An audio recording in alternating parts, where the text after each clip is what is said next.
knew what had actually gone on in that execution chamber, and it was quite an eerie place to pass. And as I say, when I went back to Barlinnie again and saw that it had actually demolished this place, I thought that's the end of an era. To me, it was quite sad to see it go.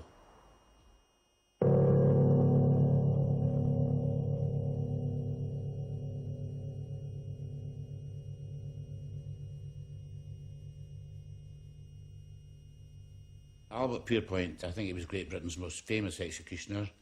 He did all the executions at Barlinnie whilst I was there. And I was a great friend of Albert Pierpoint. I used to have a drink with him, and right up till his death, I used to go and visit him in his nursing home. And some of the papers said he was obsessed with knots, which I don't believe for 1 minute, because Albert Pierpoint was compos mentis right up till he died. A nicer man I couldn't wish to meet.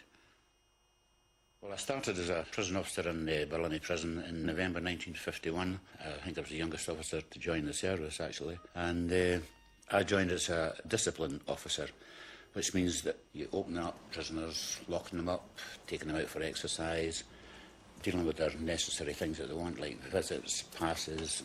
If they want a toothbrush, you got it for them.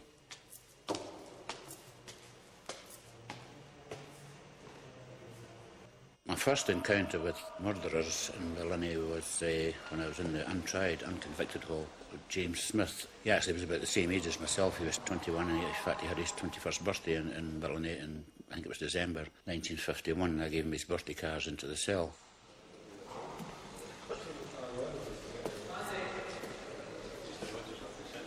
This is the condemned cell in the Barlinnie Prison, where the condemned prisoner would be kept approximately 3 to 6 weeks prior to his execution.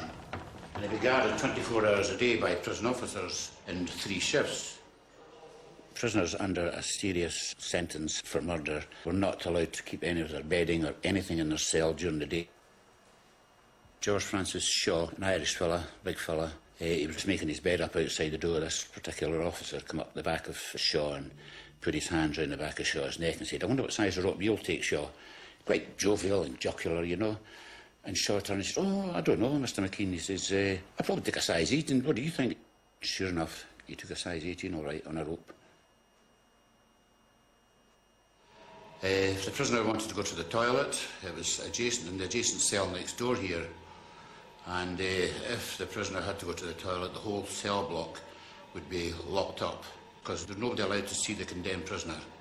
The prisoner would spend all his time in here, and during the day, the prison officers that were guarding him would take him on the outside of the block for his morning exercise and his afternoon exercise. An interesting thing that happened was a prisoner under sentence of death. He actually married in the condemned cell, and the wedding took place, and his sentence was commuted to life imprisonment, which he served. He did his first life sentence, and he was actually on release only 3 weeks when he committed murder again, and he was under sentence of death for a second time. And his sentence was again commuted to life imprisonment. And he's actually still in prison today. He's Scotland's longest serving murderer. He's Donald Ferguson Fords, and he's actually still in prison today.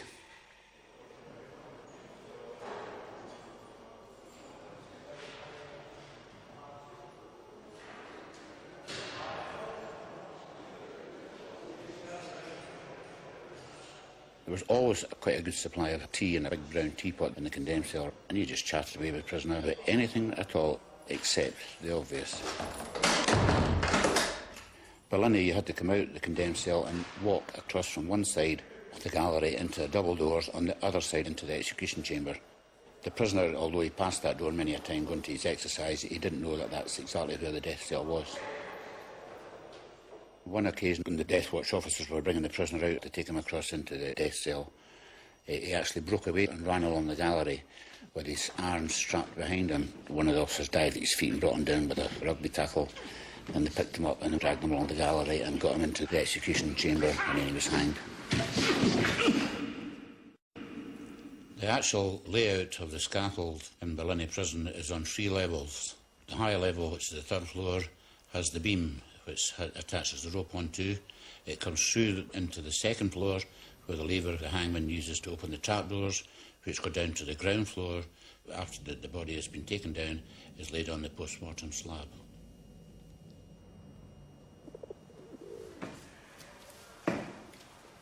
Well, here I am in the beam room above the execution chamber, and it's 40-odd years ago since I was last in here. And looking at back again brings back some memories. Harry Allen and Jock Stewart, the Edinburgh hangman, did the last execution on this beam on the 22nd of December 1960.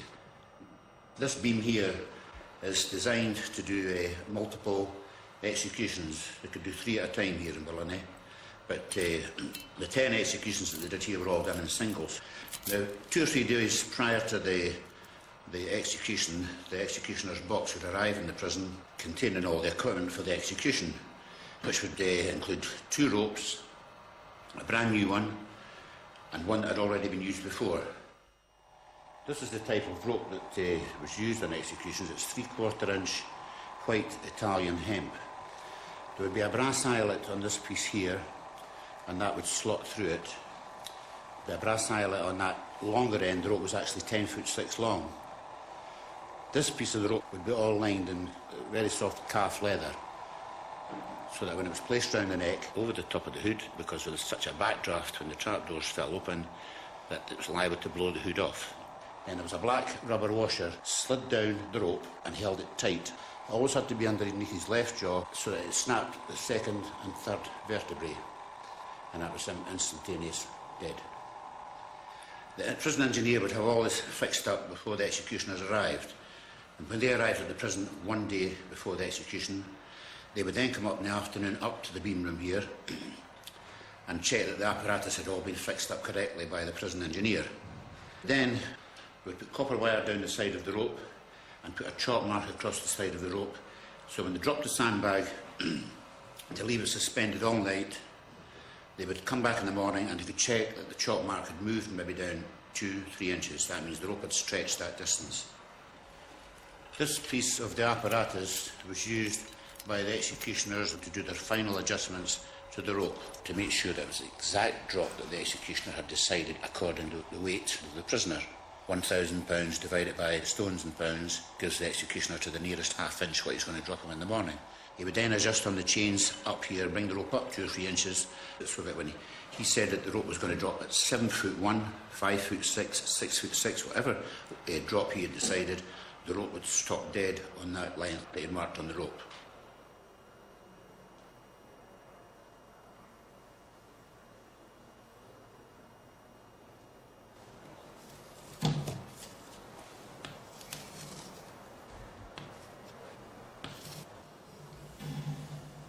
The executioners would mark a T mark across the centre of the trapdoor, so that when the trapdoors opened, he'd be dead centre and go straight down through the middle. There's a sandpit. The purpose of that was to catch any body fluids or excrement from the prisoner after he'd been hanged. The 2 prison officers would step onto these safety planks on either side of the prisoner just to steady him, and the prison officers would look up and get hold of their own safety strap to stop them falling through the trapdoors. By this time, the executioner had the hood on, then the rope, and the assistant was doing the feet. Then the executioner stepped backwards and made sure that the trapdoors were clear, and then threw the lever, and that was it all over. After the execution, the body would be left suspended for 1 hour. When the executioners would come back, he was re-examined again to prove that he was dead. He would then be lowered down into the chamber underneath, where his coffin would be lying there, and he'd be sealed and he'd be taken outside. His body belongs to the state, so he's buried within the prison grounds.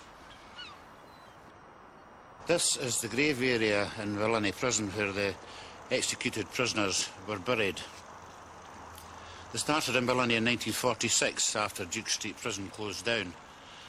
And the first one was approximately here, which was John Lyons. The next one after him, was shortly after him, was Carricker. Then we came to Caldwell. Then the next one after that was Harris. Then we came to this grave here that always seems to be sinking. Robertson, the Glasgow policeman. He killed the wife, knocked her down with his car, and he backed the car over her to make sure that he'd killed her. That's the Glasgow policeman. The next one after the Glasgow policeman was James Smith. This seems to be the grave that always seems to be missing in Barlinnie. He was hanged on the 12th of April 1952, and he was actually hanged on my birthday on a Saturday morning. The next grave after him was Patrick Devaney. He killed his wife with a hatchet, and then to finish her really off, he strangled her, and that was Patrick Devaney. The next one after him was George Francis Shaw. He killed, I think it was a hermit down in Dumfries. After Shaw, we come to Peter Manuel's grave, Scotland's most famous, notorious mass murderer. Then we come to the last one, was Anthony Miller. He was hanged by Harry Allen and Jock Stewart, the Edinburgh hangman. And as the hangman were about to execute him, he said to the hangman, "Please, mister," and just as they were putting the hood over his head, it said there was tears in his eyes. And that was the last execution that was carried out in Barlinnie Prison on the 22nd of December 1960.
Taken the trapdoors away, the post-mortem slab, had taken the beam away from the top floors where the rope was attached to.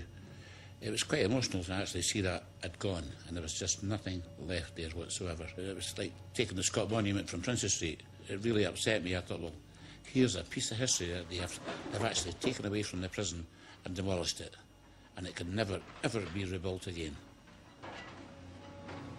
I was quite amazed to see all the graves open. I used to take the ashes from the boiler house and fill these graves in to keep them level, never dreaming that I would ever see them opened again.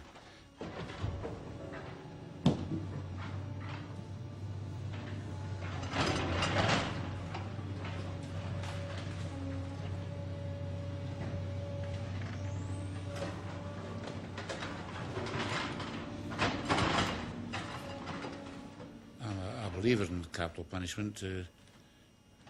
You've got to get rid of these evil people that are going about, and I know that there's possibility that there have been mistakes made, but if you are 100% sure, hang them. I have a letter from the Home Office saying that if I still wish to remain on the list of executioners, to fill in the appropriate form, which I did, and I sent back to the Home Office. My name has been on the list for the last 40-odd years. I've made 3 applications to become an executioner. So as far as I know, I'm still on the list of a person willing to train as an executioner.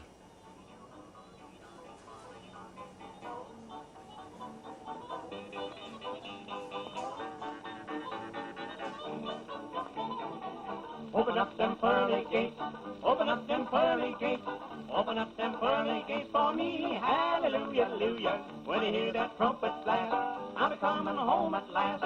Open up them pearly gates for me.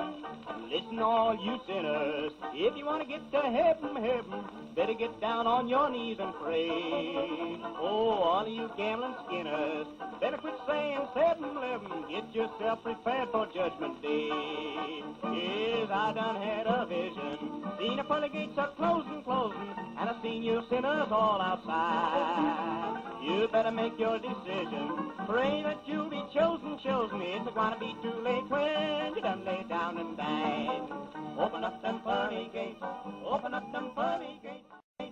Open up them pearly gates for me. Hallelujah. Hey, what they've done to the body, they've killed it by judicial hanging. You know, I've snapped its neck and that's it.